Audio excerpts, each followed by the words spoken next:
Labadiena, gerbimi žiūrovai ir klausytojai, aš Mantas Mikočiūnas ir laida Tarp keturių sienų. Šiandieną sveikinamės ir apie nekilnojamąjį turtą. Kalbėsime šiandieną su Luku Vanagaičiu. Labas, Lukai. Sveikas Mantai, sveiki žiūrovai.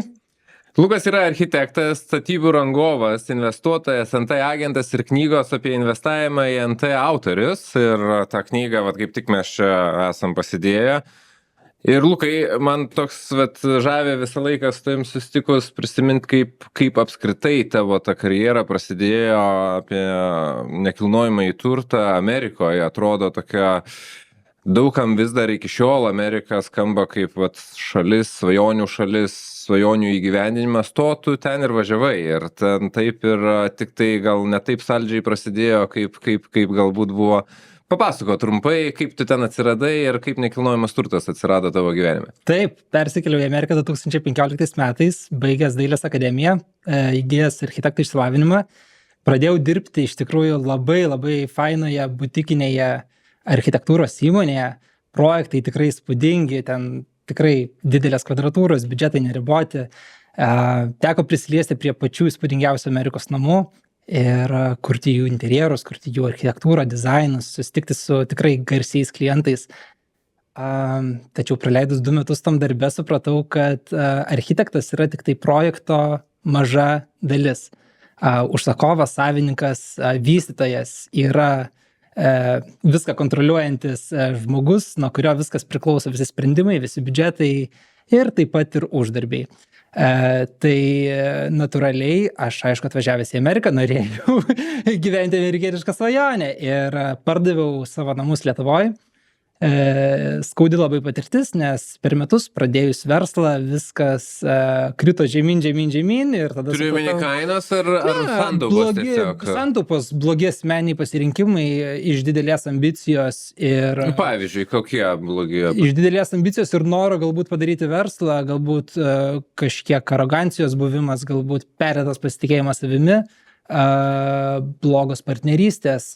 Ir galbūt netinkami sandoriai, netinkamas miestas, netinkama rinka, netinkamas laikas. Mes iš karto 2017 metais po uragano Harvio perskėlėme į Hjustoną renovuoti uragano nusiaubtų namų. Tai yra namai, kurie turėjo 2 metrus vandens po potvynio. Ir mes tiesiog vieną po kito su 2 partneriais, rusais, čia prieš visus karus, tuo metu dar ir žinių nelabai buvo ir šiaip daug ką pro pirštus pramatydavau.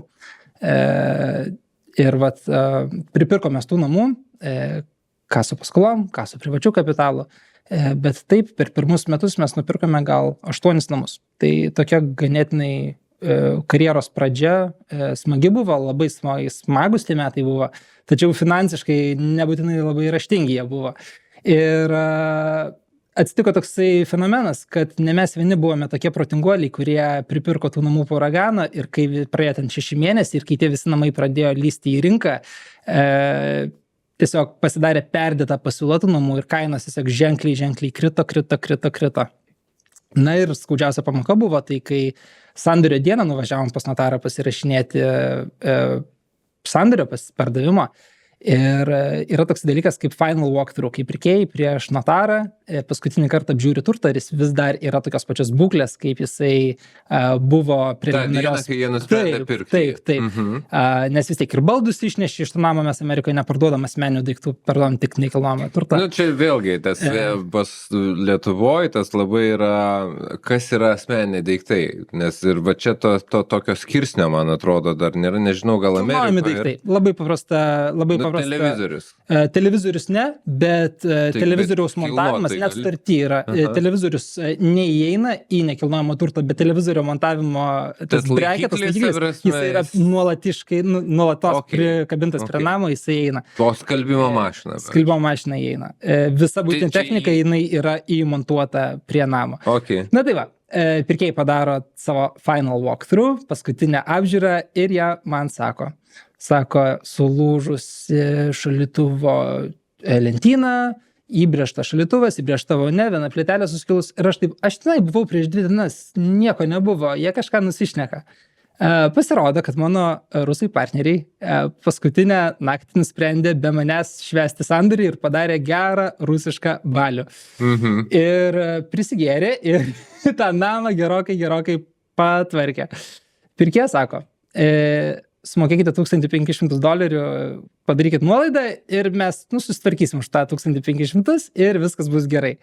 Na ir jie, būdami savo aukštą temperamentą, pasiuntė juos ant 3 raidžių, gavos taip, kad sandorio dieną sandoris buvo atšauktas, mes tą namą atgal įkelime į pardavimą, niekaip nepardavėme tą namo ir iš šešiaženklių projektuotų pelnų mes tą namą galiausiai pardavėme likus 3 dienom iki paskolos grąžinimo termino, nes tai buvo 12 mėnesių paskola už visišką nuostolį. Tai reiškia, mes praradome visą savo pradinę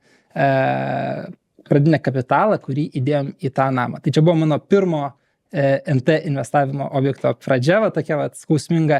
Ir aš jau nuo to sandorio supratau, kad su šitais partneriais nieko nebus ir su jais nebepirkom jokių naujų namų ir tiesiog teko išsiparduoti tai, ką turim.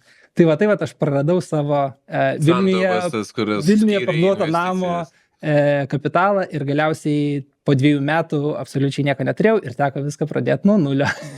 Tai tokia mano pradžia Amerikoje, tikrai ne tokia, kaip aš įsivaizdavau ir kaip svajojau. Ir kiek laiko tas užtruko, tas sakykime, įsivežiavimas ir tas jau iki nulio, sakykime, kaip aš suprantu, jau nuo nulio, tai buvo tas dugnas, nuo kurio jau pats atsispyrei. Taip, tikrai taip. Ir privertėjo, nes nebebuvo kur dėtis, bet kiek užtruko tas metai? Metai 2. Galiausiai teko atsisakyti nuomojamo būsto net ir įsikelti į savo pačio projektus. Tai buvo juokinga situacija, kai iš tikrųjų gyvenau statybose ir buvo tikrai momentų, kai kaštas... Kaip pakelia ryti statybininkai? Arba statybų dulkės, arba vabalai, arba gamta, nes visgi Teksase buvau tada, Teksaso klimatas yra karštas ir drėgnas. Tai statybose nėra nei tekančio vandens, nieko. Tai mano pradžia tikrai buvo sunki, bet tai iš tikrųjų būtent šitas stiprus nuopuolis davė tiesiog neapsakomą motyvaciją atsikratyti savo galbūt arogancijos, kažkokią pertą pasitikėjimą savimi, labai susijimti ir integravus superinę darbo etiką, tai aš kalbu 100 valandų per savaitę darbo, Oho, 100 darbo valandų. Taip, šeštadienį, sekmadieniai nuo pat ankstyvo ryto iki pat kol tu užmiegi 11-12 nakties. Tiesiog, tai mano ateinantis 2-3 metai buvo niekas kitas, bet labai sunkus ir didelis darbas. Ir visgi Amerika apdovanoja kapitalistus, kurie skiria laiko pinigų uždirbimui. Kurie skiria laiko savo karjerai. Bet tu ir vystydavai projektus ir pats dirbai kaip nekilnojamo turto brokeris ir dar, kaip suprantu, ir apskritai pats vienas iš to finansavimo šaltinių būdavai, kaip investuotojas. Ne visai, todėl kad po 2 metų aš nieko nebeturėjau. Nebebuvo ką investuoti, viskas buvo prarasta. Iš kur gavai pinigų? Tai va būtent čia ir atsirado tas motyvacijos galbūt šiupsnis, iš kur man turėti resursų.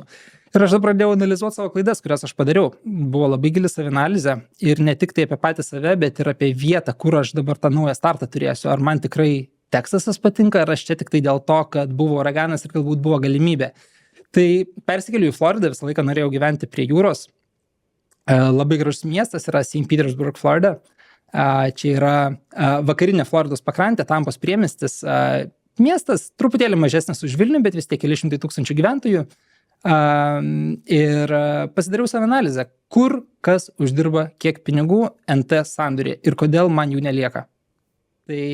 Ir kur buvo pagrindinis? Tai atsiminusuoja iš sandorio, uždirba notaras, uždirba vienas NT agentas, uždirba kitas NT agentas, nes Amerikoje dažniausiai yra 2 agentai, tai yra pirkėjo ir pardavėjo. Aš kaip NT vystytojas, abiems jiems moku komisinį, dažniausiai tai yra priimtina 6%. Tai yra 3 ir 3, dažniausiai su investuotojais būna 1% nuolaida, tai 2,5 ir 2,5. Jeigu ten objektai yra brangesni, dažniausiai tas komisinis mažėja, bet tai yra tikrai dėrybų objektas ir agentai labai mėgsta pilnai išsikavoti savo 3%. Ir aš taip darau savo analizę, kad aš gaunasi paskutinis, kuris uždirba. Jeigu kažkas liko nuo sandorio, tai viskas gerai, bet aš tai dirbu kiekviename žingsnėje.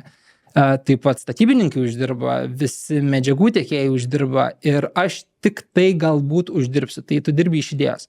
Tai aš tada suskubau pasidaryti NT agento licenciją, nes Amerikoje tai yra stipriai prižiūrima ir licenzijuojama veikla, kas 2 metus tu turi atsinaujinti savo NT agento licenciją. Vėlgi, čia aš padarysiu truputėlį įsiterpimą. Agentas ir brokeris nėra tas pats. Tikrai nėra tas pats. Nes Lietuvoje dažnai maišo, nes nėra, apskritai nėra reglamentavimo Lietuvoje, kas blogiausia brokerių, bet nei brokerių, nei agentų, tai yra tiesiog žodžiai sinonimai ir nieks. Tai gal trumpą paaiškinimą žiūrovams padarysiu. Brokerių yra tampama tik tai po 2 metų darbo kaip agentų pas kitą brokerį. Brokeris dažniausiai yra įmonės agentūros savininkas, pas kurį dirba visi agentai. Brokerio licencija neša atsakomybę už visus agentus.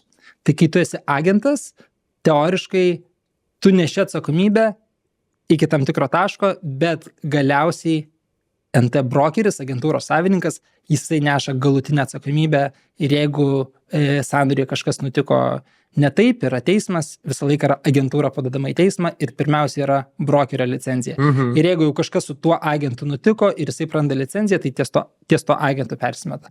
Kiekvienas agentas turi turėti savo asmeninį draudimą, plus visa agentūra turi turėti draudimą būtent dėl dokumentų, todėl kad mes esame tie žmonės, kurie tvarko visus dokumentus ir patarinėjame kaip teisininkai, patarinėjame savo klientams, paaiškiname sutartį. Mes lygiai taip pat turime agentų asociaciją, Association of Realtors, kuri turi savo netgi telefono liniją, kuriai tu gali paskambinti, pasikonsultuoti apie sutartis.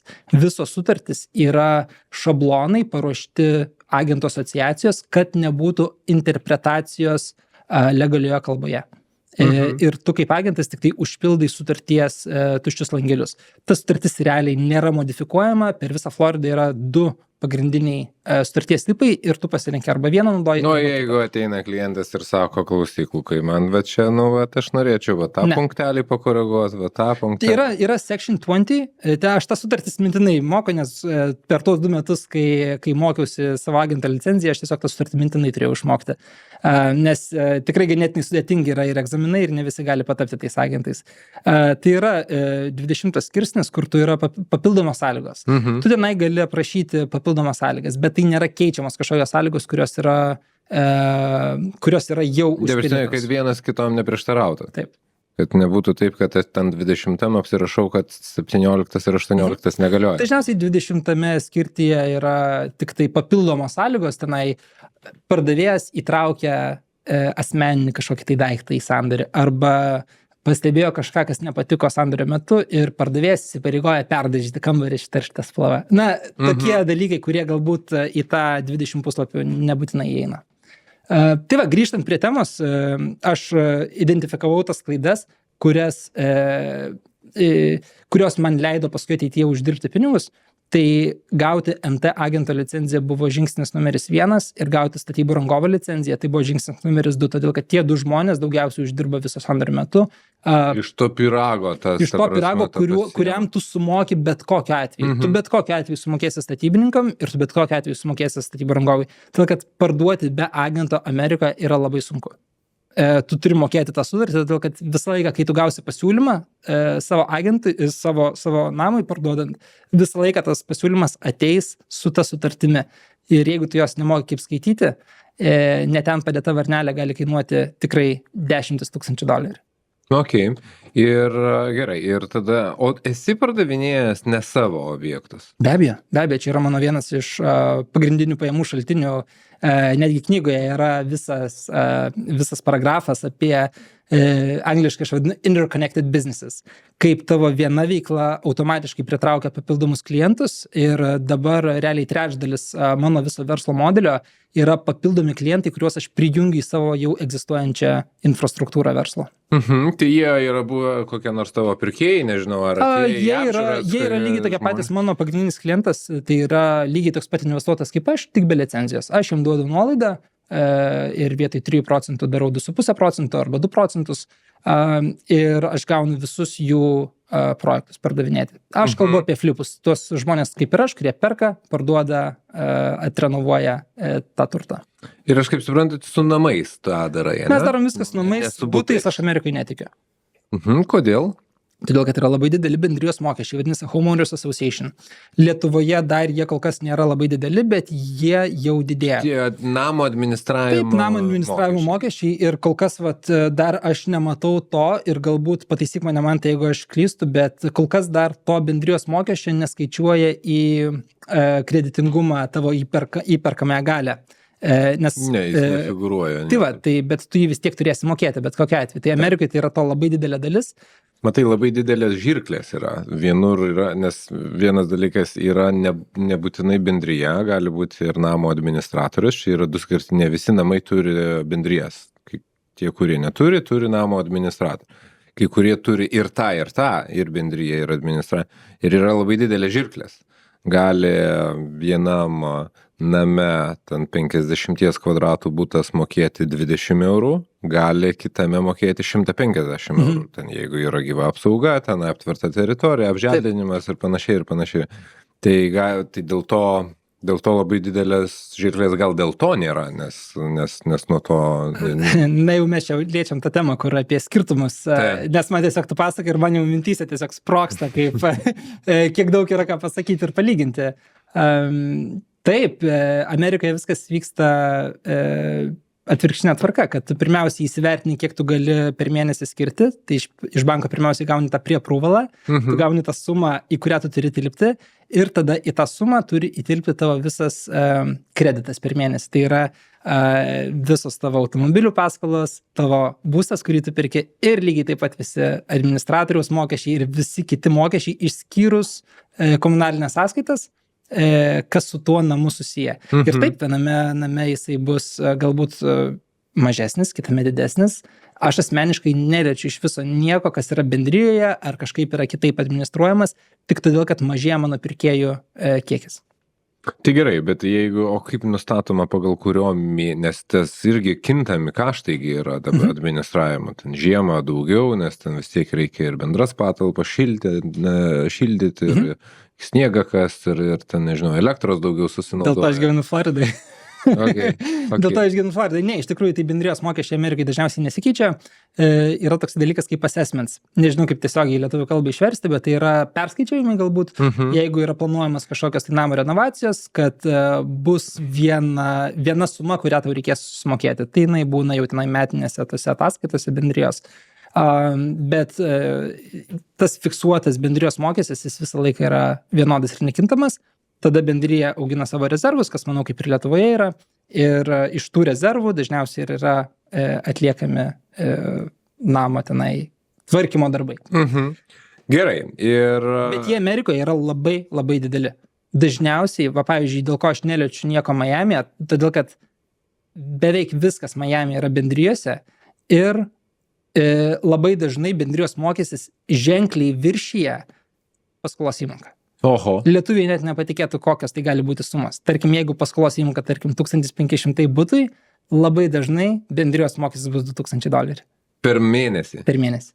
Už ką? Va būtent. Už ką, bet tai realiai, davrasme, jie, aišku, už ką. Todėl, kad yra Amerikai, tu turi samdyti licencijuotus kontraktorius, viskas labai daug kainuoja. Bet tarp kitko, su bendrijomis labai daug yra ir apgaulių, neteisybių ir pinigų plovimo. Bet tai, čia, aišku, turbūt yra daug ir skirtingų ir situacijų, ir tų, kaip ir sakai, bendrijų, bet realiai pats gavęs tas sąskaitą, supranti, už ką jinai yra? Taip. Tai yra viena eilutė, 2000. Ne, man Amerikai galbūt tas labiausiai ir patinka, kad ne tik tai šitoj sąskaitai, bet ir tavo nuosavybės mokesčiuose viskas yra labai labai aiškiai paaiškinta, kai tu moki savo property taxes. Tenai yra labai aiškiai, kiek tu moki už mokyklą, kiek tu moki už kelius, kiek tu moki už viešai sektorių kaip policija, kiek tu moki už visą infrastruktūrą ir tau kiekvienais metais ateina laiškas, kaip tie pinigai buvo panaudoti tuos, kuriuos tu sumokėjai.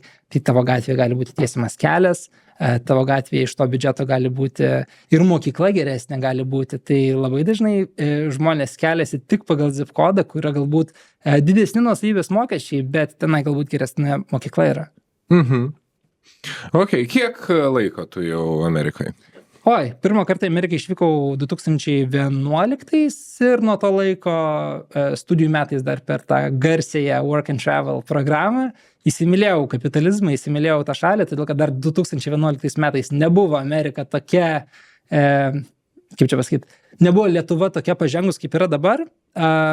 Ir įsimylėjau dėl galimybių, nes pirmas mano darbas buvo parkinge bilietėlius pardavinėti ir aš tiesiog žiūrėjau, kaip mano amžiaus 20 kelių metų jauni vyrukai atvažiuoja su tikrai įspūdingom mašinom, kurių galbūt Lietuvoje nepamatysi, ypač tokiam amžiui. Tie patys tavo kolegos, kurie irgi bilietėlius? Ar netokie atvažiuodavo su... Ne, be abejo, kad netokie. Dėl to aš pamačiau, kad tik Amerikoje yra daug tų žmonių ir aš tikrai nebuvau ten kažkokiam tai mieste, tikrai čia ne New Yorkas, ne Los Angeles, ne San Franciskas, tai yra tiesiog pajūrio miestelis visiškai ir aš supratau, kad tų žmonių yra tiek daug ir galbūt ne tai, kad mane ten kažkokias mašinas labai įkvėpė, bet man tik tai atvėrė akis, kad čia įmanoma. Viskas įmanoma. Ok, o gerai, apie nekilnojamą turtą kalbant, kokius tu įžvelgiai ir matai didžiausius skirtumus apie NT apskritai įperkamumą ir žmonių apskritai šitame procese, lyginant Lietuvą su Amerika?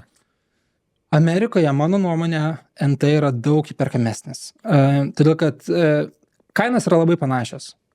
Tiek Vilniuje, tiek St. Pete, kur aš gyvenu, kainos yra labai panašios. Vidutinė šeima ir pirks būstą tarp 300–400 tūkstančių čia eurų, ten dolerių. Tai čia yra vidutinis būstas. Tiesiog Amerikoje jis yra didesnis, jisai garažą turės, jisai turės dažniausiai 2 pilnus vonios kambarius, 3 pilnus miegamuosius, dažniausiai tai bus tikrai virš 100 kvadratų, o jeigu miestas tokio dydžio kaip St. Pete'as, ten iki centro tikrai bus 5 minutės automobiliu. Tai tikrai nėra didelis skirtumas lyginant šitos du miestus. Aš manau, jie labai panašaus mastelio ir labai, labai panaši perkamoji galia, galbūt ne perkamoji galia, bet ekonomika miestų, todėl kad tikrai tai yra daug jaunų specialistų, kurie yra stiprus savo specialybėse, savo rinkose, ką jie daro. Tik tiek, kad Amerikoje būtent uždarbiai yra 2–3 kartus didesni už vos ne tą patį darbą. Ok, bet sakai, perkamumas, tai tu tą įperkamumą vertini būtent pagal tai, kad pajamų tiesiog žmonės daugiau gauna. Todėl, kad jeigu bankas skaičiuoja 40% nuo tavo pajamų, tai kur Lietuvoje, tarkim, vidutinis pirkėjas tenai uždirbs, tu man daugiau papasakok, 300–400 tūkstančių eurų būstą perkantis, ar jisai uždirbs 100 tūkstančių per metus, 150 tūkstančių per metus? Čia vėlgi, aš gal sakyčiau, pats čia jau įsijungia ir kultūriniai skirtumai, nes vis dėlto didžioji dalis, aišku, padidėja, yra smarkiai procentinis ir tas pasiskirstimas padidėja žmonių gyvenančių vienbučiuose, dvibučiuose namuose, bet vis tiek didžiausia masė, jeigu Vilnių žiūrėti, didžiausia masė žmonių, net nesu matęs tos statistikos, bet aš taip manyčiau, turbūt 80% gyventojų gyvena butuose. Ne namuose. Taip. Gal net ir didesnis procentas, tai vis tiek tai yra toks, sakykime, 3–4 asmenų šeima, jinai tikėtina, kad turėt daugiau pajamų gyvens kažkur geresniam mikrorajone, turės mažiau pajamų gyvens prastesniam, galbūt pigesniam, senesnės statybos galbūt, bet tikėtina, kad bute ir tik taip, sakykime, vietos ir dydžio bus klausimas. Amerikoje, kaip aš suprantu, ten didžioji dalis turbūt gyvena namuose.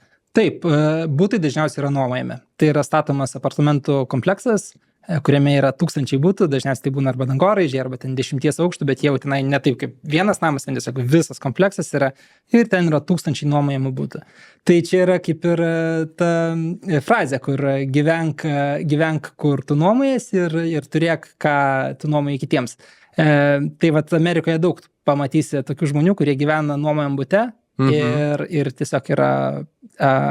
Ir gyvena visą gyvenimą. Ir gyvena visą gyvenimą. Amerikoje nesuka dėl to galvos. Aš asmeniškai esu kitos nuomonės. Aš manau, kad labai daug žmonių, ypač paprastų žmonių, kurie nėra NT specialistai, tikrai gali labai pasipelnyti iš NT.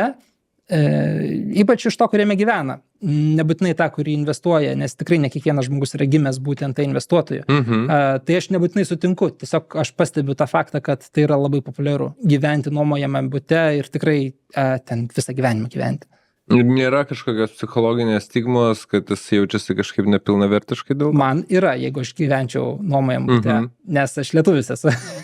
Ir tikrai yra tas generalizavimas. Tu turi tai geną savyje. Bet aš labai ilgą laiką ir buvau ir kitoje monetos pusėje.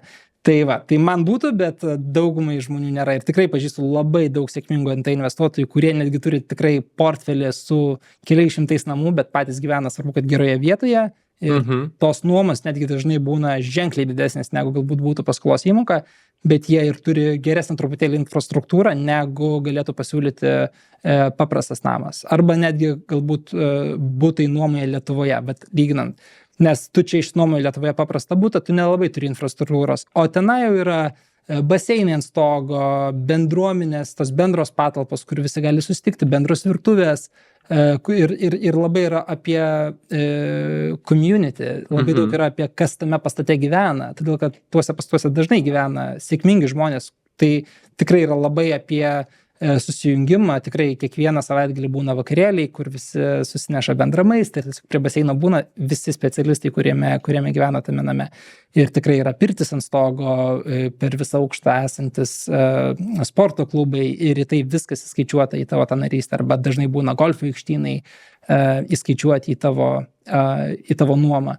Na, tiesiog papildomi tokie privalumai, kurie galbūt Lietuvoje tiesiog nėra populiarūs dar kol kas. Ar yra tiesa, man teko truputėlį New Yorko ant rinką domėtis ir matyti iš arčiau ir teko susidurti ir girdėti, kad tų pačių kondominiumo taisyklių sąraše yra tokių taisyklių, kad, kaip pavyzdys, kad gali gyventi tik tai būsto savininkai, arba gali apskritai gyventi tik tai, būti tik tai nuomai, arba gali reikėti kitų sutikimo, kad galėtum parduoti kažkam konkrečiam, kad ten tą... Amžiaus limitas dažnai būna nuo, tarkim, tik senioram, ten nuo 65 metų bent vienas šeimos narys turi būti.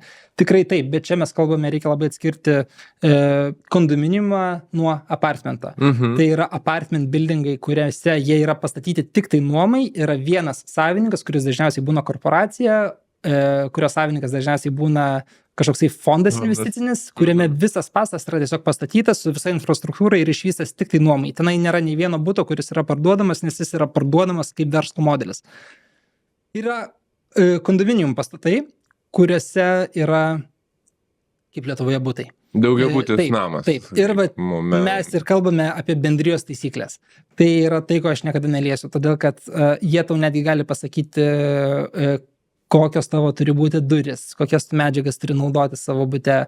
Tai yra masė ir taisyklių. nepapūsitų jau tenai. Tikrai nėra taip kaip Lietuvoje, kur aš turiu šitą turtą ir aš darau su juo, ką noriu. Jeigu aš noriu, aš darau trumpalaikę nuomą, ilgalaikę nuomą, aš dabar pats pagyvensiu, čia gal savo vaikam nupirkau Amerikoje, ypač New York'e. To nebūtinai yra, todėl kad yra tos taisyklės. Bet aš apskritai nesu didelis mėgėjas visų mėlynų valstijų, kaip Illinois, New Yorkas, Kalifornija, Vašingtono valstija, todėl kad tų taisyklių yra dar daugiau negu tik apsiribojimas su bendryje. Kaip pavyzdys, kaip parke kažkada vaikščiojom, kalbėjom, jeigu pameni man, tai apie iškraustimą nuomininkų, kurie nemokos. Floridoje pas mus mes turėjom atvejį, kai nemokėjo nuomos, po 3 dienų aš uždėjau ant durų lapelį, susimokėkite nuomą arba darome eviction. Nežinau, kaip lietuviškai tarėsi eviction, bet iškraustimas, taip. Į lapelį buvo nesureaguota, nuomas nesumokėjo, už 2 savaičių mes atvažiavom su šerifu, iškraustėm visus daiktus, išvarėm nuomininkus, pakeitėm spinas, perėmėm turtą. Kalifornija tai užtrunka nuo 9 iki 12 mėnesių. Jeigu tu turi paskolą tam turtui, tu esi atsakingas už paskolos mokėjimą. Tai ne visą laiką tai yra tolygios teisės tarp nuomininko ir savininko. Ok, gerai. Infrastruktūros klausimai, vat, sakykime, truputėlį jau palėtei. Ar labai skiriasi nekilnojamo turto infrastruktūra Lietuvoje ir Amerikoje ir kas už tai atsakingas? Skiriasi iš esmės, iš tikrųjų viskas yra tas pats, bet labai skiriasi.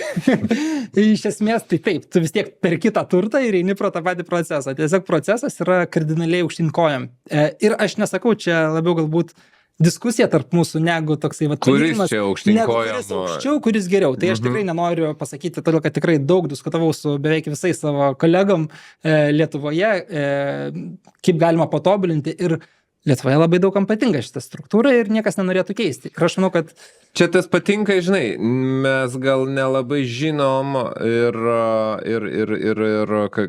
vienas dalykas, neturim galimybės rinktis, antras dalykas, net nelabai, kam netenka girdėti ar susidurti, nelabai žino, kaip kitaip, o kaip kitaip gali būti. Didžiausias galbūt skirtumas ir didžiausias pliusas Lietuvoje, kas visiems labai patinka, kad tai yra pigus sandoris.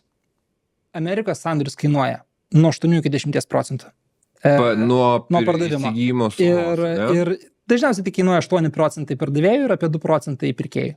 Tai yra tikrai brangus malonumas, brangus procesas, dėl to Lietuvoje mano kolegos mėgsta lietuvišką požiūrį, todėl kad kaštai yra tikrai kartais skiriasi.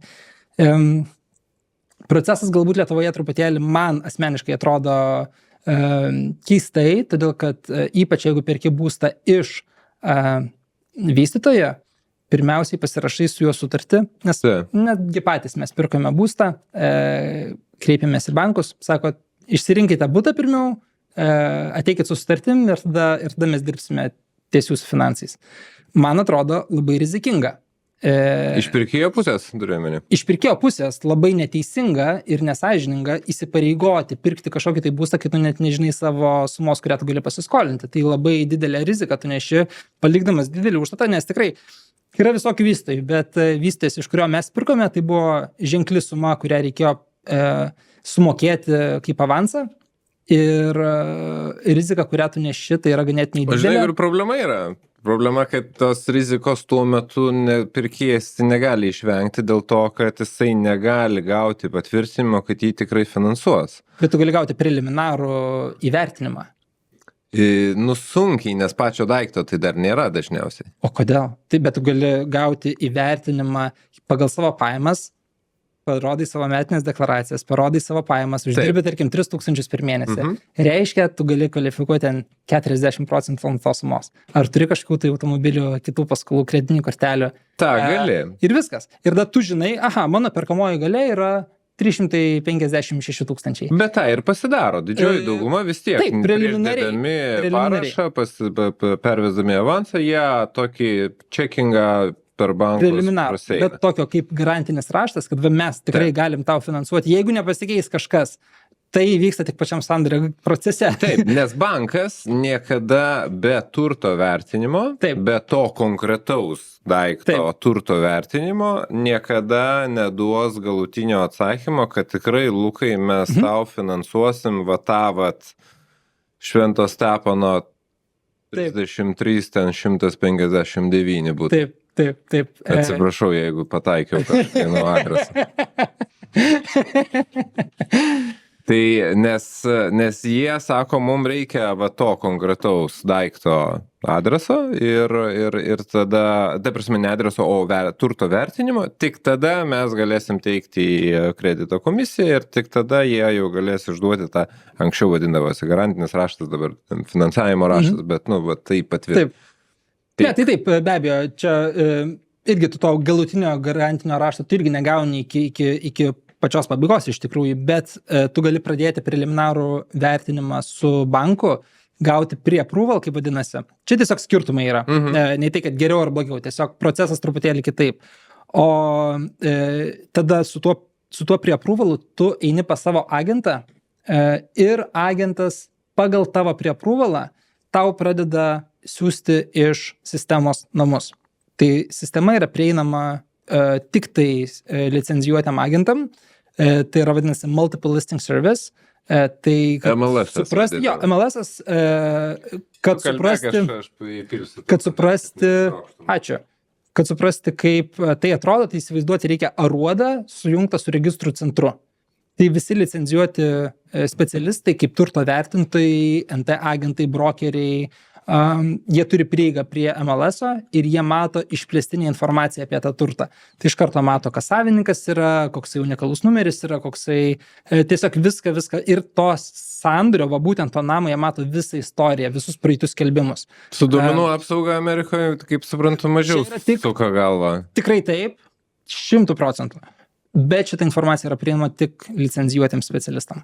Taip, kad paprastas žmogus tos informacijos negauna. Net jeigu iš MLS-o tu nori atsiųsti kažką savo klientui, tai yra iš karto automatiškai atfiltruojama labai daug informacijos, kuri yra konfidenciali ir jau pirkėjas jau nebemato tos visos informacijos. Tai va, išsirenka pirkėjas daug namų ir važiuoja į apžiūras. Bet joks agentas nedirbs su žmogumi, kuris neturi nuėjęs į banką, išsiėmęs prie aprūvalo. Todėl, kad Lukai, man patinka šitas namas, ar galim važiuoti apžiūrėti? Kainuoja 750 000. Iš karto aš klientui sakau, ar turi prie approval? Čia yra mano pirmas klausimas. Nebus įsižeidimo? Ne tiek, kad įsižeidimo, aš kaip agentas nedirbu be dviejų dalykų. Tai pirmas dalykas, kuris yra ne tiek, kad mano nuomonė, tai yra įstatymas. Tu negali rodyti klientui namo be buyer's brokerage agreement. Tai yra, tu kaip pirkėjas, jeigu nori nueiti apžiūrėti namą su manim kaip su agentu, tu turi būti mano klientas. Šiaip tokių apžiūrų, kad ateisiu pas kažką apžiūrėti namus, tikrai taip nėra. Nelegalu yra. Taip vadinam jos. Taip, todėl kad tai yra kažkieno namai. Galbūt yra brangių meno kūrinių, galbūt yra brangių juvelyrikos dirbinių ir galbūt tie pirkėjai, kurie apsimeta pirkėjais, galbūt jų tikslas yra visai kitoksai, galbūt jie nori tiesiog apsižiūrėti butą išplanavimą ir galbūt suplanuoti kažkokią vagystę arba padaryti kažką negero. Tai čia iš tikrųjų yra viskas dėl apsaugos, kad bet kam nerodyti namų. Taip, mano pasaulyje, kur tie namai yra, nieko ten iš jų nepavoksi, galbūt tai per daug nekreipi dėmesio, bet tai yra įstatymas ir tai yra privaloma. Tai sutartis su klientu yra vienas, kai tu iš karto turi automatiškai patikrinti jo tapatybę ir žinoti, užregistruoti jį agentūros sistemoje, kas tai per klientas, įkelti jo ID, įkelti jo dokumentus ir tik tada gali rodyti kitų žmonių namus. Ir antras dalykas tai yra banko preapprovalas. Tai aš kaip agentas visą laiką reikalauju iš tų dviejų dalykų. Niekada aš nerodysiu namų žmogui, kuris neturi turto vertinimą. Todėl, kad jeigu jis įgauna turto vertinimą 500 000 ir neturi 250 000 grinų nupirkti 750 000 namą, aš tiesiog žinau, kad tas sandoris neįvyks. Nėra tikslo nei man, nei pirkėjui važiuoti apžiūrėti 750 000 namų, kai jis jo perkamoji galia yra 500 000. Bet jis gali pasakyti, kad jis turi tos 250. Visą laiką, kai prašai prie aprūvalo, bankas turi įvertinti, jie turi patikrinti, kiek tu turi. Tai ne man kaip agentui siunčia įrodymus, bet bankas prieš išduodamas prie aprūvalo laišką visą laiką patikrins, kiek iš tikrųjų tas žmogus turi pinigų.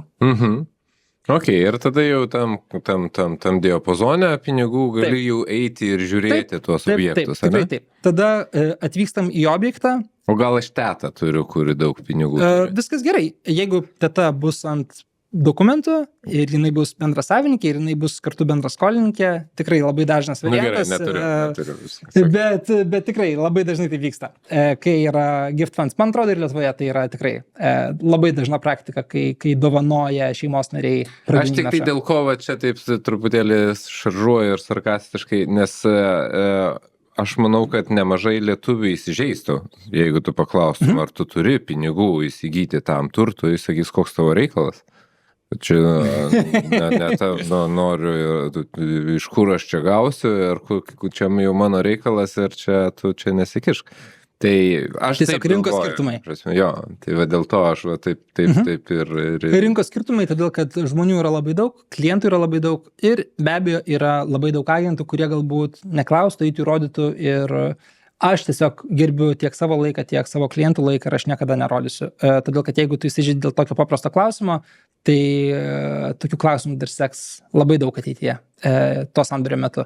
Todėl, kad reikės paaiškinti tikrai labai daug dalykų, tiek man, tiek bankui, tiek sandorio metu bus labai stiprios dėrybos, kur tikrai ir tau reikės pasakyti galbūt, galbūt čia rasiu kompromisą ir iš pardavėjo pusės tas pats. Tai va, tęsiant apžvalgą galbūt, kaip vyksta. Pardavėjo agentas, kuris įkėlė skelbimą, jisai nedalyvauja apžiūroje. O kaip tada jūs patenkat? Mes patenkam per agentų elektroninę raktų dėžutę, prie kurios turi prieigą tik tai su aktyvia licenzija turintys ją agentai ir brokeriai. Ir taip pat visi kiti specialistai, kuriems reikia patekti į turtą. Tai yra turto vertintojai, kaip lietuviškai, geodezinius matavimus, kur daro matininkai.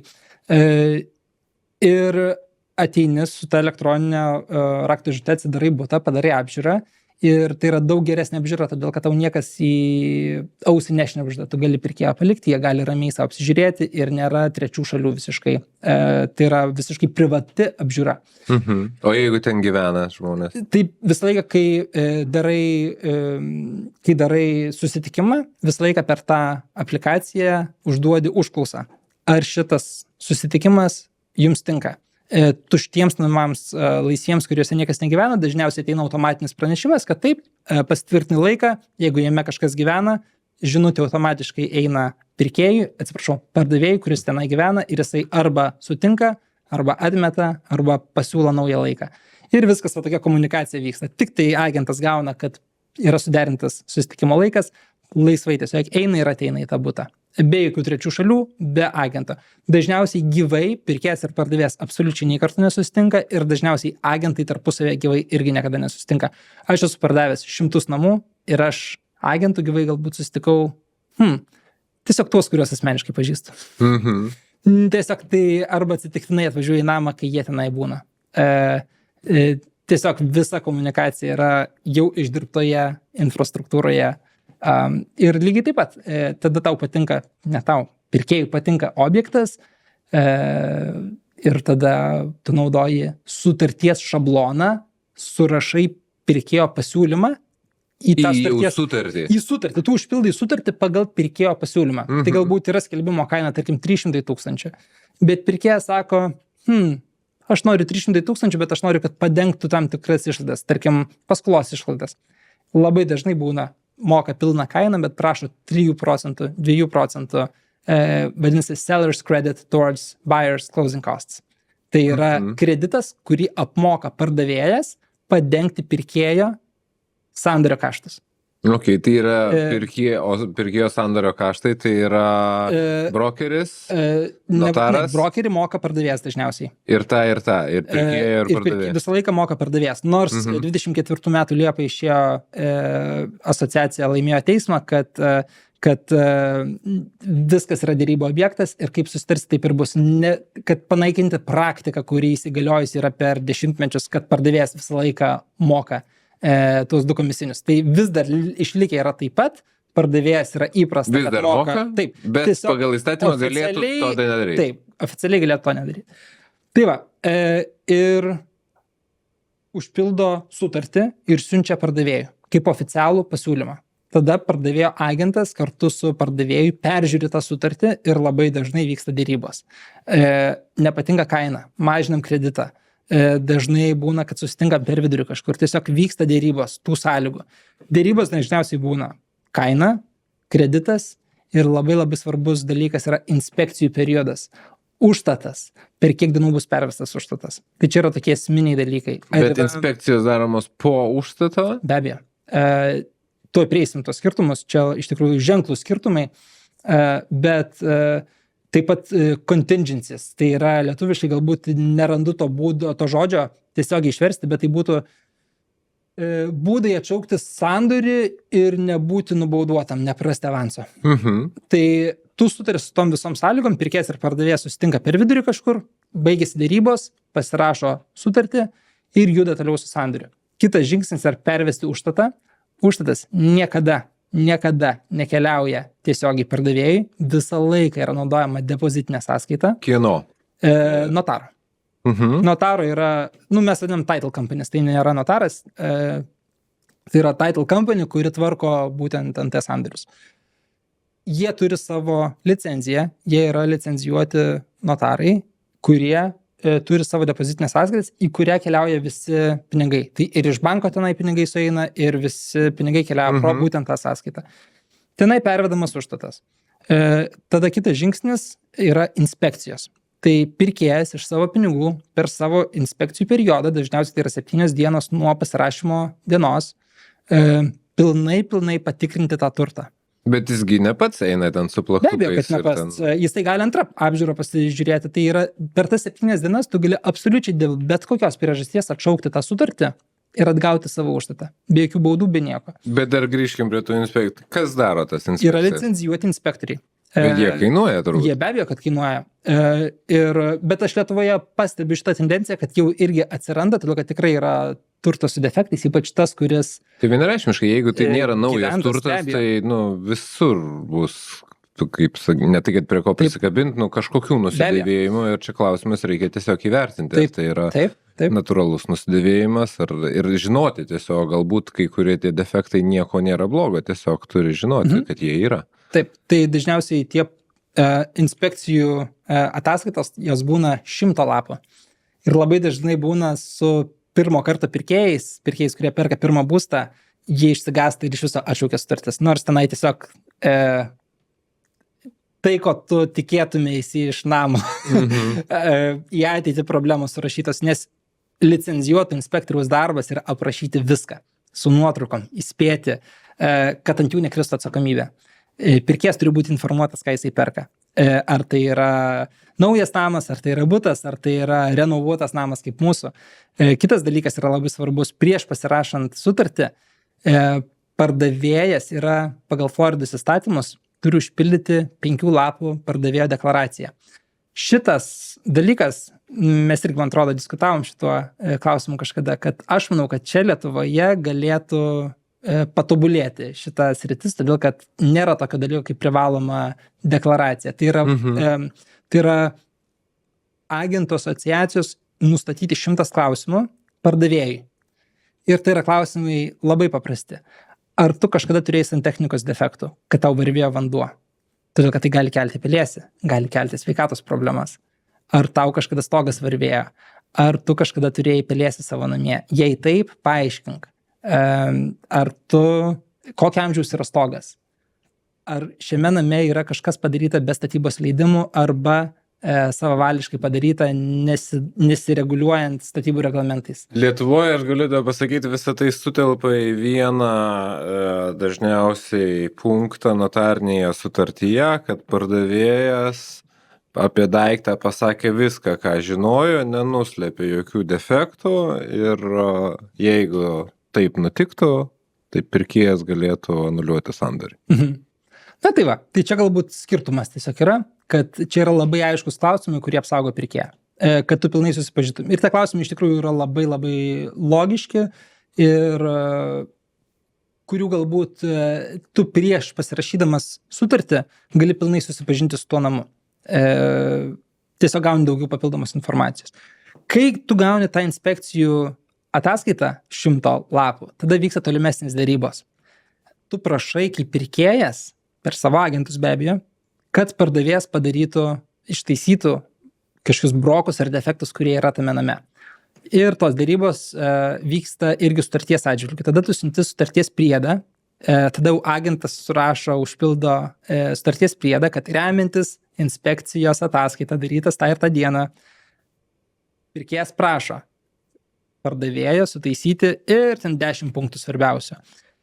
Vienas dalykas, kas yra dažniausiai dėl ko nesideriama, yra vadinasi 4-point inspection. Tai yra 4 punktų inspekcija. Tai yra stogas, elektra, santechnika ir kondicionierius. Be šitų 4 dalykų tu negausi švarios 4 taškų inspekcijos, kuri yra privaloma gauti būsto draudimą. Todėl, kad bankas, kuris finansuoja, jisai prisiema riziką, ar tu turėsi finansus gyventi gerame name. Ir jeigu tau tą namą reikės nuolat taisyti, kurie yra problematiška elektra, kurie brangus galbūt stogą reikia keisti, jie tiesiog save apsidraudžia ir prašo visą laiką gauti švarę ataskaitą. Tai bankui reikia draudimo, o draudimui reikia ataskaitos. Tai pardavėjas tiesiog privalo, nors įstatymo nėra, bet jeigu jis nepadarys, pirkėjas tiesiog negaus paskolos ir sandoris neįvyks. Tai yra tiesiog nerašyta taisyklė, kad pirkėjas visą laiką sutvarko 4 tų taškų problemas, o visa kita yra tiesiog dėrybų objektas. Mes kaip vystytojai savo namuose tiesiog duodam tą garantiją, kad mes ir turim resursus ir mums tikrai nėra taip brangu, kaip galbūt paprastam žmogui gyventojui, kuris nėra NT specialistas ar statybų specialistas, ištaisyti tos brokus. Tai mes tiesiog dažniausiai, jeigu tai yra logiški prašymai, dažniausiai tai yra kažkas, ką mes ar pramatėme, pražiūrėjome statybų metu, ar galbūt tiesiog kažkiek defektai, mes tiesiog visą laiką juos ištaisome, pasirašome, kad pirkėjas sutinka su esama būklė ir mes šitas klaidas ištaisome ir tada judame į priekį. Kai yra sutarta dėl request for repairs, mes taip vadiname, dėl tų dėrybų papildomų, dėl tų darbų sąrašo, tada užsidaro tas 7 dienų periodas ir po jo jau dingsta šita galimybė pirkėjui atšaukti sandorį dėl to, kad kažkas jam nepatiko arba dėl kažkokių tai sąlygų, dėl namo būklės, dėl ko nesusitarė pirkėjas ir pardavėjas. Tada yra užsakomas tik tai turto vertinimas. Todėl, kad visa tai kainuoja pirkėjui kaštus. Ir tikrai nėra sumos kaip Lietuvoje, kur turto vertinimas 100 ar 200 eurų kainuoja, tai yra $1000. Tai vis tiek tu eini pro tą procesą ir labai dažnai būna, kad sandoriai atsišaukia. Brangiau ir Lietuvoje, 300. 300. Priklauso nuo turto. Taip, priklauso. Tai va, ir tada užsakomas yra turto vertinimas. Labai dažnai sandoriai yra turto vertinimo contingency. Irgi būdas pirkėjui atšaukti sutartį, jeigu turtas nėra įvertintas ta suma, kuria yra sutartis pasirašyta. Todėl, kad tu nežinai, ar tas turtas vertas tikrai tiek, bankas irgi nefinansuos, o tu... Aš čia kaip sakau, kaina ir vertė nebūtinai yra tas pats. Taip, tikrai taip. Tai va, ir jeigu ateina turto vertinimas ir tarkim turto vertinimas yra 10 000 skirtumas tarp turto vertinimo ir kontrakto sumos. Turi gali sakyti, žiūrėkit, pas mane sutartyje yra būdas atšaukti šitą sutartį. Arba numušat kainą pardavėjau, arba mes išeinam iš sandorio.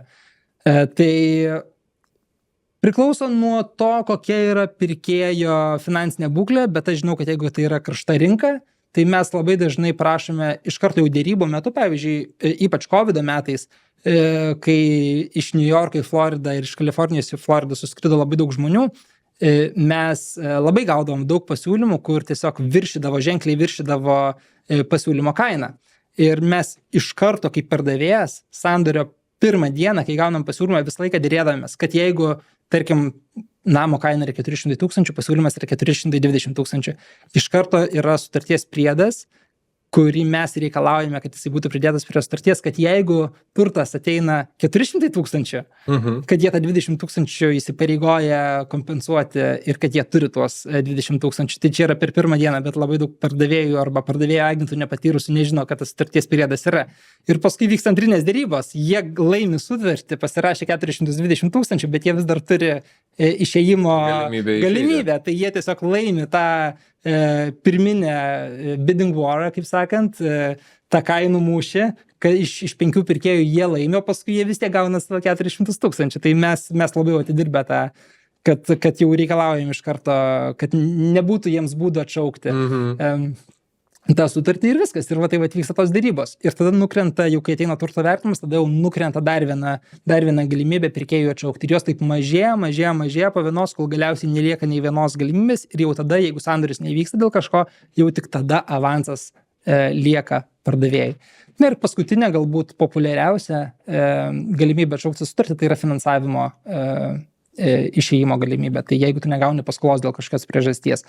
Tikrai nėra dažna, kad atšauktų, bet pasitaiko. Teta, kuri žadėjo 10 000 prisidėti prie tavo sandorio, pakeitė nuomonę ir nebegauna dovanos, o jisai grynų pinigų neturi pakankamai įvykdyti sandorį. Tai pats kaltas? Darba paskutinis mūsų buvo be abejo pats kaltas, bet sutartyje yra finansavimo galimybė. Bankas atsiunčia denial letter, kad negavo paskolos ir notaras automatiškai pagal sutartį atiduoda pinigus pirkėjui. Paskutinis mūsų buvo labai įdomus atšaukimas, daug konfliktų turėjom, bet nusprendėm nežaisti ir atiduoti tą sandorį tam, kad kol yra neišspręstas ginčas, tol tu namo negali toliau pardavinėti, todėl kad... Įsišaldo viskas. Jo, įsišaldo pats sandoris, tai tenai dėl kelių $1000 neverta tiesiog, bet labai įdomi situacija buvo. Čia irgi COVID metai, jau po COVID, bet per COVID New York'e dirbantis žmogus persikėlė į Floridą, iki paskutinės dienos jisai dirba per atstumą, per kompiuterį, bet dirba kažkokia korporacijų, kur yra keli tūkstančiai darbuotojų. Paskutinę minutę sandorio dieną vis negaunam clear to close, kad bankas tą garantinį raštą išduoda, kad viskas, tenai sandoris vyksta, viskas yra gerai. Ir paskutinę minutę bankas paprašė laiško, todėl kad sako, nesutampa darbovietės adresas su gyvenamąja vieta, perkat namą St. Pete, Floridai, o darbovietė yra New Yorko mieste. Duokit darbdavę pasirašytą laišką, kad pirkėjas dirba per atstumą. Ir nusintė darbdaviui automatiškai tą laišką pirkėjo bankas. Ir tada, jis per atstumą dirba, jis New York'e ofise turėtų būti ir atleido į sandorio dieną. Tai va čia mano buvo paskutinis toksai sandorio atšaukimas. Neatsintė šakočio paskui tas žmogus. Neatsintė. Už tai, kad iš darbo jie. Dėja, bet nei namo, nei darbo. Okay. Gerai, o kaip, ačiū tau už tokį išsamų, tokį screeningą viso proceso. Kaip tu Lietuvos ant rinką matai? Kaip tavo akim, jinai vis tiek, matai kaip keičiasi, į kurią pusę keičiasi ir kokios čia perspektyvos mūsų laukia? Aš manau, kad atsakymą būdų žinom. Labai daug laiko Lietuvoje praleidžiu ir tikrai seku rinką. Kainos kyla. Mano nuomonė yra tokia. Geriausias būdas nuspėti ateitį yra studijuoti praeitį. Kiek per paskutinius kelis dešimtmečius buvo krizių? Jos kartojasi. Tai 2000-ųjų krizė, tai 2007-ųjų krizė, tas pats COVID'as, irgi krizė. Mums kaip NT specialistams mes trinam rankas, viskas super, bet mes nesame kiekvienas gyventojas.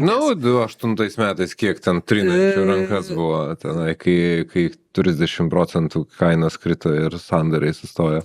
Galėsim paliesti tą temą apie socialinį būstą. Taip gimė labai daug socialinio būsto per krizę. Tai vieni laimi, kiti labai pralaimi. Tai tikrai ar čia labai ta vieta, ta erdvė terpė kažkam, sakykime. Taip, bet laimi tik tai tie, kurie yra pasiruošę. Dėl to aš ir knygoje rašau, kad the best way to predict the future is to study the past.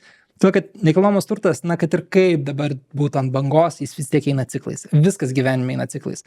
Dėl ko mes gyvendami Lietuvoje tiek daug pinigų skiriame gynybai? Dėl to, kad mes žinome, kad Rusija nėra tik tai kažkokia įsivaizduojama grėsmė, kad jinai yra reali grėsmė, todėl kad mes žinome savo praeitį. Mes žinome, kiek mes kartų buvome okupuoti ir mes turime realią patirtį.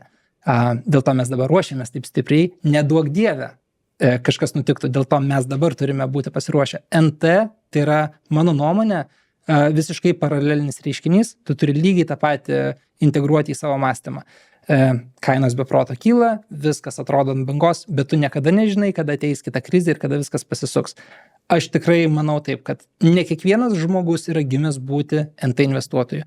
Yra per daug lengvai parduodamų idėjų, kad investuok ir viskas bus gerai, pirk butų, visokie finansavimo būdai ir ten kreditų unija ir sutelktinis finansavimas ir čia prarenovuosi. Aš turėjau tą iliuziją ir aš absoliučiai visą savo gyvenimą praradau su to. Tik dėl to, kad aš turėjau tą degančią aistrą šitai sričiai, meilę architektūrai, meilę dizainui ir meilę nekilnojamam turtui, tai buvo mano gyvenimas. Bet tai užtruko po 100 valandų per savaitę su tiesioginė to žodžio prasme 2, 3, 4 valandom miego kiekvieną dieną kelis metus apsėstam kaip maniakui dirbti, kad kažką pasiekti ir susikurti savo vardą. Bet tikrai ne kiekvienas žmogus turi NT tokią meilę. Tai tikrai ne kiekvienam rekomenduočiau eiti ir nerti stačia galvą ir prisipirkti NT. O kur investuoti patartum santaupas? Kiekvienam, aš negaliu visiems žmonėms duoti finansinių patarimų. Bet tavo supratimu, aš asmeniškai investuoju tik į savo verslą. Aš išsipardavinėju visus savo nuomos objektus, aš esu savo asmeniškai labai išsigrynęs, kur aš investuoju. Aš investuoju į vienbučius namus Floridoje, St. Pete, aš net į aplinkinius miestelius nelendu. Aš turiu 2-3 rajonus, kur aš investuoju. Aš investuoju tik į tai, ką geriausiai supranti. Taip, ir aš net į kitus rajonus neinu. Tai patartum kitiem? Aš patarčiau investuoti į tai, kur jų yra aistra. Ir tikrai NT nėra atsakymas kiekvienam žmogui. Todėl, kad galbūt kiti yra puikūs investuotojai akcijų biržose, kriptovaliutose, galbūt vintažinėse automobiliuose, o galbūt versle. Versle be abejo, aktyviame verslo investavime be abejo visą laiką bus didžiausios grąžos. Dėl to aš netikiu investavimu į nuomos objektus.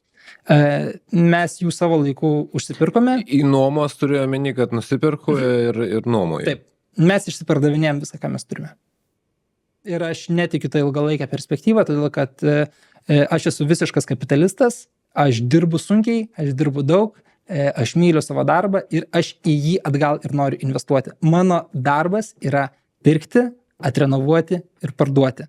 Ir tenai yra didžiausia grąža. Ir jeigu pas mane yra nuomos objektas ir jisai teoriškai man sugeneruoja kažkas pajamas kiekvieną mėnesį ir dar pakyla vertėje, ant popieriaus skamba viskas labai gerai.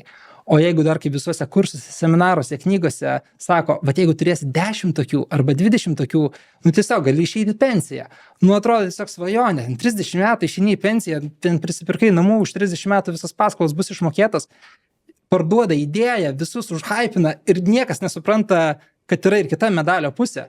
Na tarkim, dabar iš tikrųjų yra labai daug lietuvių, su manim asmeniškai susisiekiančių, kurie nori investuoti į NT Floridą. Tiesiog yra banga, vienu metu buvo Ispanija, jinai vis dar yra iki šiol, bet žmonės atranda NT Floridoje. Būtent Florida, aš irgi kažkaip Būtent Florida, būtent Miamyje. Labai daug kas važiuoja į Miami ir klausia mano nuomonės, ką tu manai apie nuomos butus Miamyje. Nuomos namus, atsiprašau. Ir kaip suprantu, manai blogai. Čia tik mano asmeninė nuomonė, aš tenai nededu pinigų, todėl kad pirmas dalykas tai yra aukštų uraganų rizika. Dideli bendrijos mokesčiai, labai aukštas įėjimo kapitalas ir labai daug neprofesionalių darbuotojų, kurie įrenginėja tą turtą. Bet kokiu atveju, nesvarbu, ar tai yra Miamis, ar tai yra bet kuris kitas miestas, tas pats Inkitas, kur aš pats prisipirkau tų namų, ypač socialinio būsto nuomai. Mano patirtis buvo tokia. Pradėjau investuoti su va ta iliuzija, kurią tik ką papasakojau. Galvojau, nusipirksiu ten N namų, išeisiu į pensiją. Tik paskui supratau, kad ką aš veiksiu, nes man tai patinka, ką aš veikiu, man patinka mano verslas. Aš noriu atgal jį daryti. Skiriasi aktyvios ir pasyvios investicijos. Be abejo. Nes tavo atveju tai yra aktyvios investicijos. Tai visą laiką. Bet grąža nuo jų yra daug didesnė. Faktas, bet kažkas galbūt nenori dirbti. Dėl to aš negaliu visiems duoti patarimo, todėl kad aš žinau, aš esu išsigryninęs labai aiškę viziją, kas man patinka ir aš noriu visą savo kapitalą, aš tikiu savimi, aš tikiu savo verslu ir mano visas kapitalas dirba pas mane. Bet tas žmogus tau sakys, o tai kom blogai, vat, nusipirkau 10-20 būtų, vat, tai jūs išnuomavau. Galim pakalbėti. Būtai Lietuvoje galbūt jie truputėlį geriau, todėl kad, va, kaip ir kalbėjome prieš tai, nėra tiek. Gerai, bet čia geras požiūris, ne? Jie galbūt Lietuvoje neturi tų reguliacijų, kiek turi Amerikoje apie butus, ne? Jie gali daryti, ką nori, jie gali daryti trumpalaikę nuomą, dar kol kas, bet ateina ir į Lietuvą visos reguliacijos, nes Lietuvoje reguliacijų tik daugėja. Tikrai jos nemažėja, o tuo Florida man ir patinka, kad reguliacijų vis mažiau ir mažiau. NT Floridoje nuomai. Ilgalaikė perspektyva. Įdėjau nuomininką, per 30 metų man išmokės paskolą, kiekvieną mėnesį ateina likutis tarp paskolos įmokų ir nuomos. Turi 10 namų, tarkim, va tokių nusipirkęs. Kažką praflipinai, užsidirbai tenai 40-50 tūkstančių, naudoji tai kaip pradinį įnašą ir perki kitą namą su investicinė paskola, tenai vėl keli nuomininkus ir va tai va tęsiasi tavo tą karjerą ir vis perki dar vieną namą pridedi. Amerikoje tu esi atsakingas už tą nuomininką 100%. Jeigu atėjo uraganas, dėl ko aš paminėjau Miami kaip uraganų riziko zoną, tai yra labai svarbi problema, todėl kad su vienu namu gal nebus tai blogai, bet jeigu tu turi 10 namų, tada tau jau finansiškai labai pasikeis. Ateina uraganas ir tas namas tampa nebegyvenamas. Gal jis iki pamatų nesugriuvo, bet tarkim jį pateko vandens. Tavo atsakomybė kaip namo savininko yra suteikti tam žmogui alternatyvę gyvenimo vietą. Tai reiškia, jeigu tu turi 10 namų, negalėjo palikti be namų, negali nutraukti sutarties ir pasakyti, jeigu tu neturi kur. Taip, va čia ir yra. Tu turi turėti alternatyvą pasiūlyti arba jeigu neturi, jisai gali susirasti pats, bet jisai teisme bandys iš tavęs išsiieškoti. Kad padengtum kaštus to todėl, kad kito tu būsto. neužtikrinai galbūt, kad tas namas atgyventų tą 5 kategorijos uraganą, galbūt pas tave nebuvo stogiai montuotų uragano straps kažkokių tai papildomų, žinai. Tai ir jeigu tu turi 10 tokių namų ir tau reikia, tarkim, 5 pažeidė uraganas ir 5 tampa nebegyvenami, tu už juos esi atsakingas už tuos 5 žmonės, kažkur juos pakeisti, bet tuo metu rinka tai yra ne tik tavo 5 nuomininkai ieško kur gyventi, taip pat ieško visas pusė miesto, kuris buvo pažeistas. Tai dabar ilgą laiką Miamis neturėjo tokio stipraus uragano, bet mes 24 metais Tampoje turėjome 2 stiprius uraganus ir labai daug žmonių palietė būtent šitą problemą, apie ką aš kalbu. Antra problema yra tavo draudimo franšizė. Tai yra 5%, 10%. Kar 10 namų susidaro ganėtinai didelės sumos.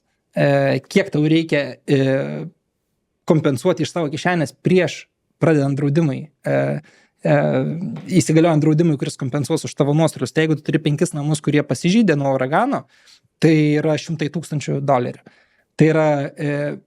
Tai nėra kažkokios pasakos, tu privalai turėti tuos rezervus. Dauguma jų neturi ir gyvena iliuzija, kad yra viskas gerai, iki tol, kol atsitinka negerai. Ta diena X, kuri, jeigu tu gyveni Floridoje ir galvoji, kad neateis uraganas, tu tiesiog gyveni kažkokiam iliuzijų pasaulyje, todėl kad čia tas pats, kas gyventi Lietuvoje ir sakyti, kad ruduo neateis.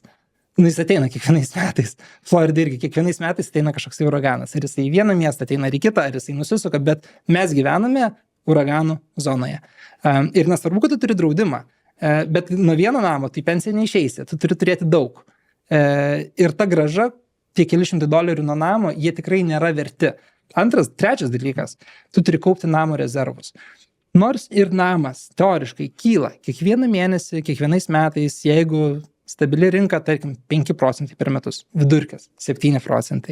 Ten jeigu fenomenalas kažkoks, ten kaip COVID'as, tenai 10-15%, ne? Bet tavo namas jisai dėvisi. Jame gyvena žmonės, spalvų paletė išeina iš mados, virtuvė nusidėvė, grindis išsivaikšto ir tu supranti, kad nors jisai teoriškai ant popieriaus jo vertė kyla, jo fizinė būklė krenta žemyn. Ir iš tikrųjų tikrai, aš net ir Lietuvoje pas draugus ateinu į nuomojamus objektus ir pasižiūriu jų būklę ir aš suprantu, tu gali pamatyti kelintais metais darytas remontas pagal madas. Čia tos ir tos sienos, 19 metai. Ten tokia ir tokia kriauklė, ten tokie ir tokie metai. Ir tu supranti, kad jau taip nebedaro galbūt. Ir labai sunku padaryti iš tikrųjų tą interjerą, kuris būtų timeless classic, kuris padarei ir jisai laikosi tokios pačios būklės, be jokių papildomų kaštų. Tai tuos $100,000, kuriuos tas namas sugeneruoja kiekvieną mėnesį, tu turi dėti į rezervus, kad po 10 metų, 15 metų galėtum remontą pasidaryti. Kiek užtrunka, kiek tarnauja stogas Amerikoje su kaitria saulė ir uraganais? 10 metų, paskui nebedraudžia. Arba draudimas tampa labai brangus. Kiek kondicionierius laiko? 10 metų. Kiek vandens šildytuvas laiko? 10 metų. Kiek virtuvė laiko? Nuo 5 iki 10 metų. Kiek vinilinės grindis laiko? Iki 10 metų pradeda išsivaikščioti, spalvos išeina. Po 5 metų išsikelia nuomininkai, tu to būsto nebeišnuomosi būtent tokios būklės. Be investicijų. Tai reiškia, tu 5 metus turi kaupti bent kažkiek tai iš tų kelių $100, kad tu galėtum tą namą prikelti. Sienas turi perdažyti. Tikrai jaučiasi, tikrai matosi tas nusidėvėjimas namuose, kai tu ateini po kelių metų gyvenimo. Ypač jeigu gyvena 5 metus šeima. Tikrai. Ir čia tu negali net nuomininko kaltinti. Tai yra tiesiog natūralus nusidėvėjimas. Ateini į svečius, kol gyvena, atrodo viskas tvarkingai, bet kai jie išeina su visais savo daiktais, tu pamatai tikrąją namo būklę. Kažkas kondicionierių filtrų nekeičia. Visa sistema užsikemša, tas kondicionierius daug sunkiau dirba. Atsirado kažkam stogę skylutę ir pradėjo varvėti vanduo ir jie nepasakė, nes tiesiog galbūt nežinojo ir tenai pelėsis užsiveisė ir palėpėje, ten tarkim apšiltinimo yra daug ir rizikų yra tiek daug. O Amerikoje, tarp kitko, yra labai daug ir negerų žmonių, ypač socialinėme būste, kurie gyvena iš teismų. Tai yra slip and fall cases. Tai žmonės, kurie atvažiuoja į Ameriką ir galvoja, aš nusipirksiu, investuosiu nuomai ir nežino, kitos medalio pusės, nes jiem buvo parduota tik tai iliuzija, kaip viskas yra gerai, bet nėra praėję savo kailių pro, kas gali nutikti blogai, ir nėra su to susipažinę, labai dažnai susiduria su skaudžia realybė. Ir tikrai aš pažįstu ne vieną žmogų asmeniškai, kuris yra labai daug praradęs per teismus, per nesėkmingus sandorius arba tiesiog... Pavyzdžiui, kokia, bet aš kaip suprantu, čia kažkokia schema konkrečiai. Taip, slip and fall cases, kaip ir su automobilių avarijom būna. Yra advokatas ir yra nuomininkas. Nuomininkas yra mažų pajamų, bet jis gyvena iš teismų. Slip and fall, taip ir vadinasi. Tai tiesiog tokia teismų praktika. Aš paslydau tavo name, buvo kreivai įdėta plytelė. Ir viskas. Nueina pas daktarus, Amerikoje sąskaitos didelės, nes nėra nemokamas medicinos. Jie prašo, kad padengti visus tuos. Jis sako, man skauda galva. Ir jis eina. Ir maža to jis per tą laiką dirbti negali. Nors iš tikrųjų darbas niekada nebuvo jo ir prioritetas. Todėl, kad jis nelabai ir norėjo. Ir čia yra jo darbas, užsiimti. Ir tikrai yra labai daug tokių nuomininkų. Ir būdo pilnai apsisaugoti nėra. Tu gali daryti visas tenai patikras to nuomininko, kreditingumo prašyti. Viskas gerai, mes viską tą darom, bet ar jo kėslai yra blogi? Bet gal gali matyti ir yra gal kažkokia istorija? Ar jisai paduoda žmonės į teismą, tu nesužinosi. Nesužinosi to. Žinai, yra labai geras filmas, gal esi matęs Pacific Heights 90-ų. Tu pasakoji man. Nežinau, ar tu jį matėjai, bet labai rekomenduoju, todėl kad yra toksai netgi Amerikoje terminas, ką tas filmas ir atspindi, profesionalus nuomininkas. Įsikelia į turtą su tikslu pasipelnyti iš pastato savininko. Ok, gerai. Dar truputėlį pabaigai aptarkim socialinio būsto temą. Tokia jautri, bet dažnai nepaliečiama tema ir Lietuvoje, man atrodo, trūksta to socialinio būsto ir tikrai dažnai žmonės laukia ir labai daug metų laukia. Ir gerai, kai viskas, jeigu gerai yra, bet tiem žmonėm, kuriem reikia pagalbos, dažnu atveju tas būstas ypatingai tokiuose miestuose kaip Vilnius, Kaunas, didmiesčiuose, jisai jiem tampa nebeįperkamas. Kaip yra Amerikoje, nes aš kiek žinau, kiek teko susidurti su ta pačia New Yorko rinka, ten netgi kažkaip savivaldybė įpareigoja vystytoją kažkiek procentų pastatyto namo būtų, tarkim, skirti socialiniam būstui, kitaip neišduoda statybos leidimo. Tai čia galbūt ir skirtumas yra tarp demokratiškų ir respublikoniškų valstijų, tai ten kokiam New York'e ar Kalifornijai tai bus tikrai reikalavimas privalomas ir kitaip net neduos to leidimo, bet būtent taip kaip tu ir sakai, Amerikoje, Floridoje, atsiprašau, yra optional. Tai yra, jeigu tu kaip vystytojas nori gauti paramą iš savivaldybės, kas yra realiai garantuotos pajamos ir tos pajamos dažniausiai apsimoka vystytojai pasiimti tą paramą ir sukurti dalį socialinio būsto. Bet čia dažniausiai galioja, jeigu tu vystai kažkokį tai didelį projektą su daug būtų. Ir priklauso dar viskas, aišku, nuo to tipo, todėl kad tu negali miksuoti klasių tam tikroje zonoje. Tiesiog skiriasi paklausa ir jeigu per daug sumiksuosi tam tikroje vietoje, tiesiog nebeapsigyvens kitas segmentas tame name, kuris buvo skirtas galbūt prabangiam būstui. Tai, kad ir kaip blogai tai skambėtų, ne visada realybėje tai veikia. Tai veikia tik tai tam tikrose būstuose, tam tikrose vietose, kurios nėra nei per daug prostose rajonuose, kad atvažiuotų ir žmonės gyventi su pajamomis savo, be kompensacijų, ir kad jisai nebūtų per daug geroje vietoje, kad tie žmonės nenorėtų paskui dalintis, kad jie galėtų jaustis komfortabiliai. Kad ir kaip blogai tai skambėtų, bet tai yra tokia realybė. Floridoje tai tikrai, kiek aš esu susidūręs, tai yra ne kažkokia pareiga, tikrai gauni visus statybos leidimus ir taip, bet tai dažniausiai vyksta didesniem projektam. 2019 metais, čia buvo mano karjeros šuolis, aš susipažinau su tokiu prancūzu. Jo vardas buvo Olivier. Olivier buvo labai protingas žmogus, kuris atvažiavo į St. Peterburgą, St. Pitą 2012, kažkas tokio. 33711 zip kodas buvo pats nesaugiausias Amerikoje zip kodas.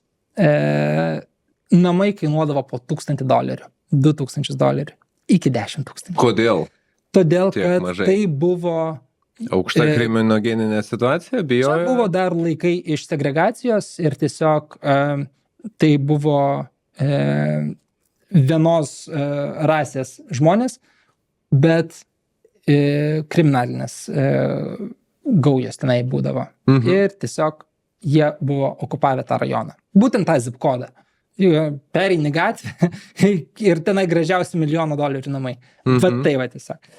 Ir jisai turėjo 100 privačių investuotojų Prancūzijoje ir jisai po vieną namą kiekvienam investuotojui nupirko, prisidėdamas savo po $20-30 tūkstančių mokestį. Tai jisai taip uždirbo pirmus kelis milijonus. Bet kažkaip reikėjo įtikinti juos tenai. Kai namai nemokamai kainuoja, įtikinti, manau, nebuvo didelių problemų. Bet jisai turėjo master planą, todėl kad jeigu pažiūrėjus į žemėlapį, St. Pitas yra labai labai strategiškai geroje vietoje, todėl kad tai yra įlanka, kaip yra iš 3 pusių vanduo ir tai yra, mes turime pačius gražiausius Amerikoje paplūdimius. Tas rajonas yra 5 minutės nuo gražiausio Amerikoje paplūdimio. Tai investicija yra, aiški trajektorija yra, kur tas rajonas gali pakilti. Ir vat su tokia idėja, jisai kiekvienam tam investuotojui nupirko namą, prancūzam tai kainavo ganėtinai daugiau, ten po 30-40 tūkstančių tie namai, jisai juos labai pigiai supirko, bet jisai iš anksto užsidirbo ten per metus laiko supirdamas tuos metus, jisai uždirbo kelis $1,000,000.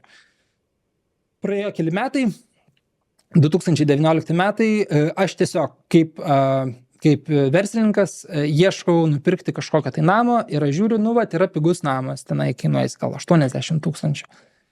Ir aš jį vis bandau nupirkti, siunčiu pasiūlymus, vis atmeta, nes žemesnius pasiūlymus siunčiu, kol galiausiai man pavyksta tą namą nupirkti.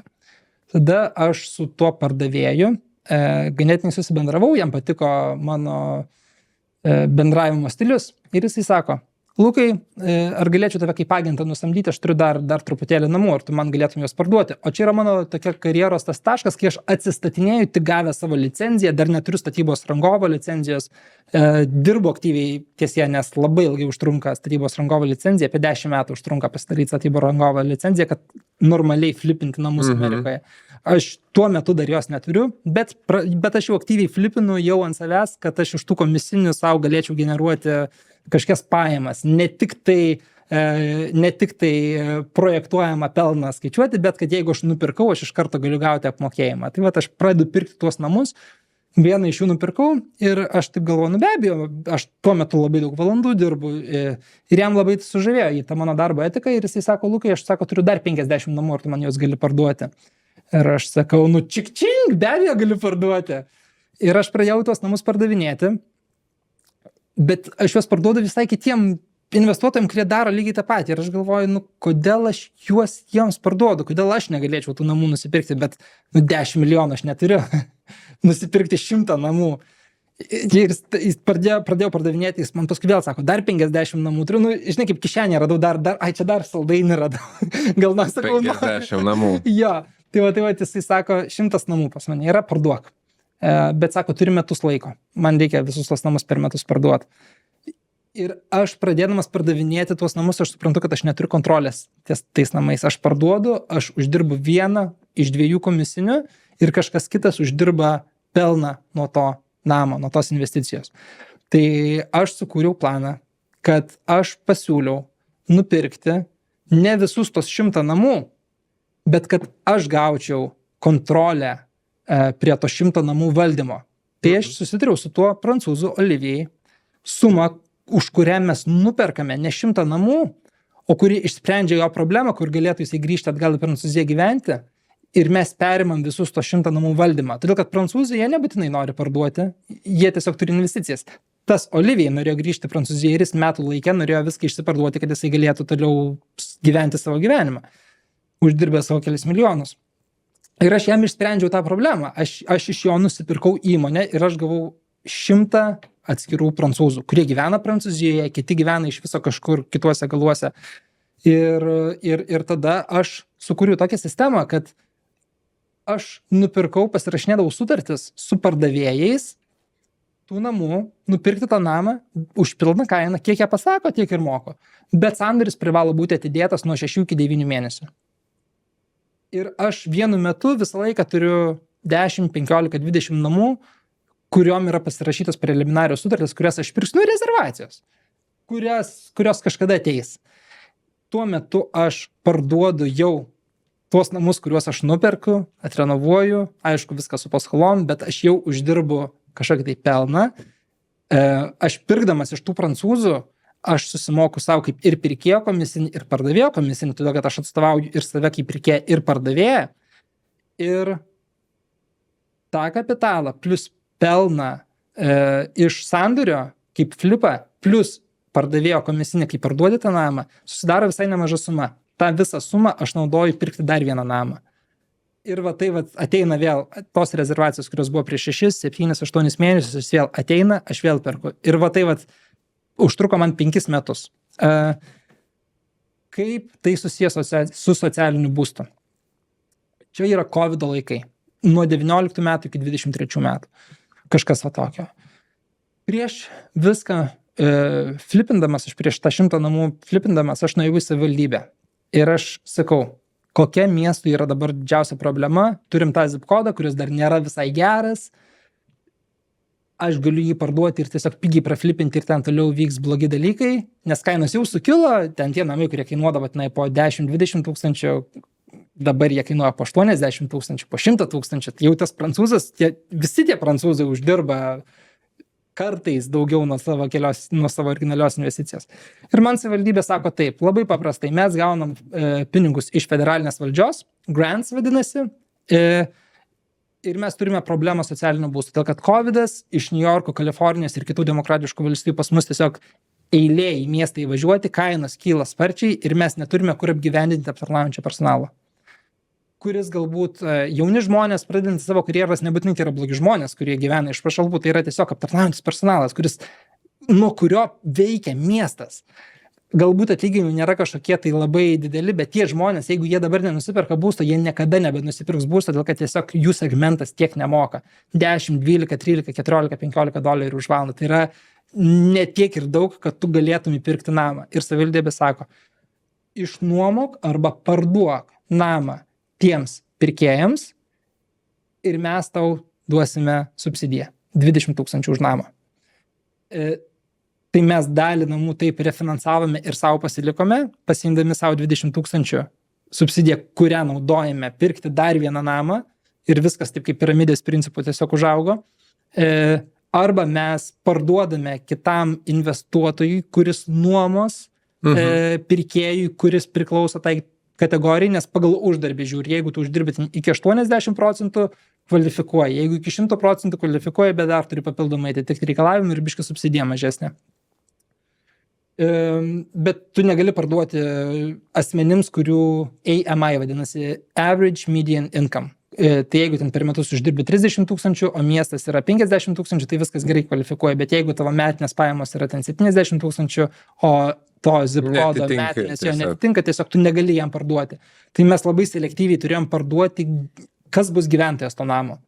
Ir mes savivaldybei turėjom visus dokumentus priduoti, kad mes aptarnaujančiam miesto sektoriui parduodame namą. Tai buvo bet kas.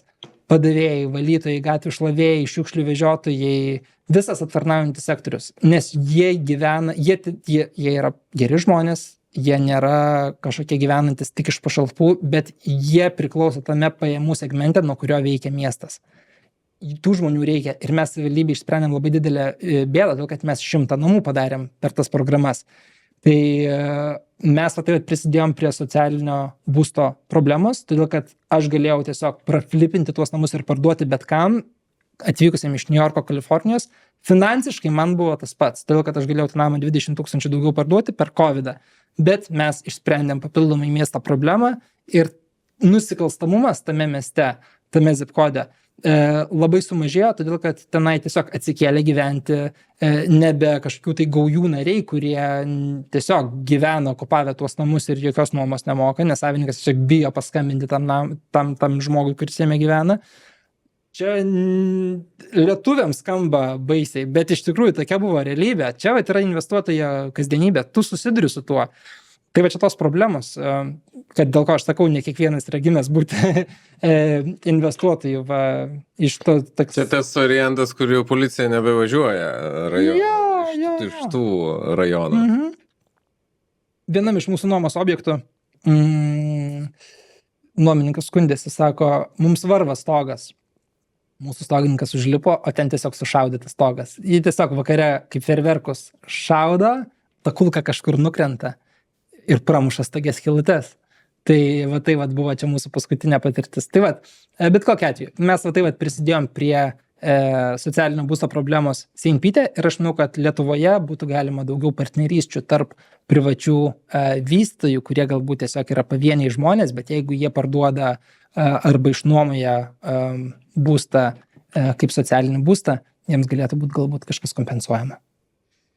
Lukai, lauksim mes tavęs Vilniaus savivaldybei ir labai tikiuosi, kad šitą knygą išvys ir ne tik tai anglakalbiai skaitytojai, bet ir lietuviškai. Ruošiesi išleisti? Jeigu mano karjera pakryps taip, kad aš dirbu pilnu etatu, investuoju Lietuvoje, galbūt ir taip, bet šiuo metu vis daugiau ir daugiau žmonių kreipiasi į mane prašydami pagalbos investuoti į Floridą ir aš visiems rekomenduoju šitą knygą. vanagaitis.com yra nuoroda į šitą knygą arba Amazone. Tai tiems, kurie planuoja galbūt važiuoti į Floridą, investuoti, siūlyčiau paskaityti, tiesiog kad suprasti, kaip visą tai veikia. Todėl, kad visi turi labai daug klausimų, o aš asmeniškai kiekvienam atsakyti negaliu. Bet Amerika tikrai yra ta šalis, kur veiklų žmonės anksčiau ir vėliau atsiduria. Supratau. Gerai. Nu tai aš manau, kad ir labai tikiuosi, kad ir Lietuvoje rasi pakankamai veiklos ir prisidėsi vienaip ar kitaip. Prisidedam, veikiam. Labai faina ir visą laiką labai smagu tave matyti čia. Ačiū, man tai. Tai ačiū už tavo ateimą, ačiū už tavo žinias, ačiū už tavo informaciją, kurią nepabijojai pasidalinti. Tai aš manau, kad tikrai tiem, kas klauso, gal ne per kartą, nes informacijos daug, tai gal per kelis kartus suklausys, bet lauksim visų komentarų, atsiliepimų, galbūt klausimų kažkokiai kitai laidai. Davė. Tai ačiū Lukai labai, ačiū žiūrovom ir klausytojam, iki pasimatymo kitą kartą. Viso geriausio.